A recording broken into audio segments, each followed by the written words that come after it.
This is Vista, game designed by myself, Connie Vogelman, for the Button Shy competition. Vista is a cooperative game. It can be played as a solo game, or it can be played with 2, 3, or 4 players. Over the course of the game, you're trying to do 2 things. First, you're trying to arrange all of your cards from numbers 1 to number 18 in reading order, and I'll talk about that more in a moment. And second of all, you are trying to match several attractions, like this one, so that they are touching and so that they look like their completed feature. Those are your 2 objectives over the course of the game. To set up the game, first you shuffle all of your 18 cards together into a draw pile, and then you put 2 cards out into the center of the tableau with their corners touching like so. Next, you'll deal 3 cards to each player. So in this demonstration, I'm just doing it as a solo game, so I deal 3 cards to myself. And on your turn, you will play a card, follow the instructions that the card says. All of the instructions are mandatory. And then you will draw another card into your hand unless your card explicitly tells you not to. Let us play our first card.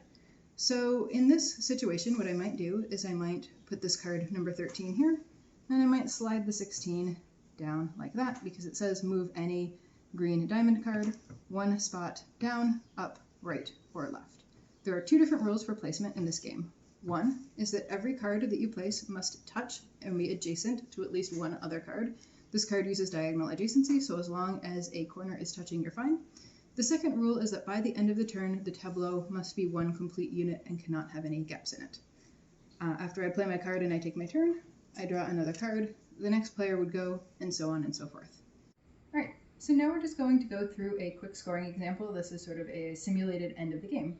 So to score in Vista, what you do is first you remove any cards from the tableau that are not in order. So in this case we have the 15 here, the 14, and the 12.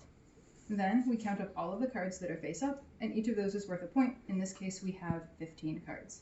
Next, we look and see how many completed attractions we have done. Unfortunately, of the 4 attractions in the game, we have only completed 1 of them here, and this one is worth an extra 3 points. Note that the tree here does not count as complete because the cards are not together, and the bear here is not complete, again, because the cards are not together. So in this case, the scoring would be 15 points for the face-up cards, plus an additional 3 points for the last attraction, and our score would be 18 points. So that is how to play Vista, and thank you very much for the consideration.